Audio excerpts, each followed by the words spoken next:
Guys, ഇന്ന് നമ്മൾ ഉണ്ടാക്കാൻ പോകുന്നത് ബാക്കി വന്ന നൂലപ്പം വെച്ച് നല്ലൊരു ഉപ്പുമാവാണ്. അപ്പോൾ ഞാനിവിടെ ഒരു 8 നൂലപ്പം എടുത്തിട്ടുണ്ട്. ആ നൂലപ്പം ഇങ്ങനെ ഒന്ന് വിടർത്തി മാറ്റി വച്ചിട്ടുണ്ട്. ഇനി നമുക്കൊരു ചീനച്ചട്ടി അടുപ്പത്ത് വയ്ക്കാം.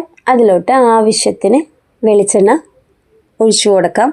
വെളിച്ചെണ്ണ നന്നായിട്ട് കാച്ചി വരുമ്പോൾ നമുക്കിതിലോട്ട്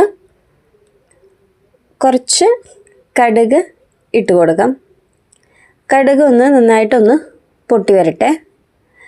കടുക് പൊട്ടി വന്നതിന് ശേഷം നമുക്കിതിലോട്ട് ഒരു പച്ചമുളക് ചെറുതായി അരിഞ്ഞത് ഇട്ട് കൊടുക്കാം. പിന്നെ കുറച്ച് സവാളയാണ് എടുത്തിരിക്കുന്നത്. ഞാനിവിടെ 2 ടേബിൾ സ്പൂൺ സവാള അരിഞ്ഞത് ഇട്ട് കൊടുക്കുന്നുണ്ട്. എരിവനുസരിച്ച് നിങ്ങൾക്ക് പച്ചമുളകിൻ്റെ എണ്ണം കൂട്ടുകയും കുറയ്ക്കുകയും ചെയ്യാം. ഇനി ഇതൊന്ന് ചെറുതായിട്ടൊന്ന് വാടി വരട്ടെ. ഇപ്പോൾ സവാള ചെറുതായിട്ടൊന്ന് വാടി വന്നിട്ടുണ്ട്. ഇനി നമുക്കിതിലോട്ട് പൊടികൾ ചേർത്ത് കൊടുക്കാം. ഒരു 1/4 ടീസ്പൂൺ മഞ്ഞൾപ്പൊടി, 1/4 ടീസ്പൂൺ ഗരം മസാല, 1/4 ടീസ്പൂൺ കുരുമുളക് പൊടി. ഇതെല്ലാം ചേർത്തിട്ട് നമുക്കിതൊന്ന് വഴറ്റി കൊടുക്കാം. ഈ പൊടിയുടെ ഒരു പച്ചമണം മാറുന്നത് വരെ ഒന്ന് വഴറ്റാം. ഇനി ഇതിലോട്ട് കുറച്ച് കറിവേപ്പില ഇട്ട് കൊടുക്കാം. കറിവേപ്പിലയും കൂടി ഇട്ടിട്ട് ജസ്റ്റ് ഒന്ന് വാടുക. ഇനി നമുക്കിതിനെ 2 സൈഡിലേക്ക് ഒന്ന് മാറ്റിയിട്ട് നമുക്കിതിലോട്ട് 2 കോഴിമുട്ട പൊട്ടിച്ച് ഒഴിച്ചു കൊടുക്കാം. ഈ കോഴിമുട്ടയിലേക്ക് ആവശ്യത്തിനുള്ള ഉപ്പും കൂടി ചേർത്ത് കൊടുക്കാം. ഇനി ഇത് നന്നായിട്ടൊന്ന് കൊത്തിപ്പൊരിച്ച് എടുക്കുക.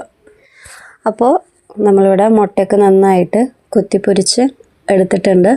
ഇനി നമുക്ക് ഇതിലോട്ട് നൂലപ്പമാണ് ചേർത്ത് കൊടുക്കാനുള്ളത്. അപ്പോൾ നമുക്ക് ഇതിലോട്ട് നൂലപ്പം കൂടിയും ചേർത്തിട്ട് നന്നായിട്ട് ഇതൊന്ന് മിക്സ് ചെയ്ത് എടുക്കണം. നമ്മൾ എത്രത്തോളം മിക്സ് ചെയ്യണോ അത്രത്തോളം ഇതിന് ടേസ്റ്റ് കൂടുകയാണ് ചെയ്യുക കേട്ടോ.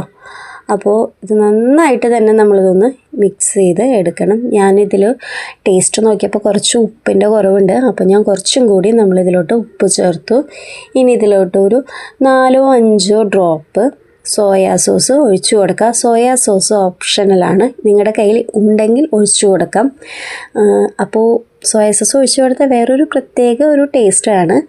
അപ്പോൾ ഉണ്ടെങ്കിൽ ഒഴിച്ചു കൊടുക്കുക, ഇല്ലെങ്കിൽ നമുക്കിത് സ്കിപ്പ് ചെയ്യാം. സോയാ സോസും കൂടി ഒഴിച്ചിട്ട് നന്നായിട്ട് ഇത് വീണ്ടും ഒന്ന് മിക്സ് ചെയ്യാം. അതിനുശേഷം നമുക്ക് ഇതിലോട്ട് കുറച്ച് വെളിച്ചെണ്ണ സ്പ്രെഡ് ചെയ്ത് കൊടുത്തു കഴിഞ്ഞാൽ നമ്മുടെ സൂപ്പർ ടേസ്റ്റി നൂലപ്പം ഉപ്പുമാവ് ഇവിടെ റെഡി ആയിട്ടുണ്ട്.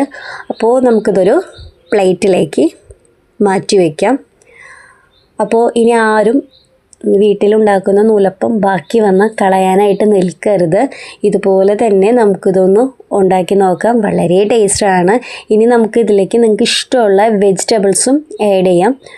അപ്പോൾ ഞാനിവിടെ വേറെ വെജിറ്റബിൾസ് ഒന്നും ആഡ് ചെയ്തിട്ടില്ല. എൻ്റെ കയ്യിൽ ഉള്ളത് വെച്ചിട്ടാണ് ഞാനിത് ഉണ്ടാക്കിയത്. പക്ഷേ സൂപ്പർ ടേസ്റ്റാണ്. എല്ലാവരും ട്രൈ ചെയ്ത് നോക്കണം. നിങ്ങൾക്ക് ഈ വീഡിയോ ഇഷ്ടമായാൽ നിങ്ങൾ ലൈക്ക് ചെയ്യണം, ഷെയർ ചെയ്യണം, സബ്സ്ക്രൈബ് ചെയ്യണം. അപ്പോൾ അടുത്തൊരു വീഡിയോ ആയിട്ട് കാണും വരെ ഓക്കെ, ബൈ, താങ്ക് യു.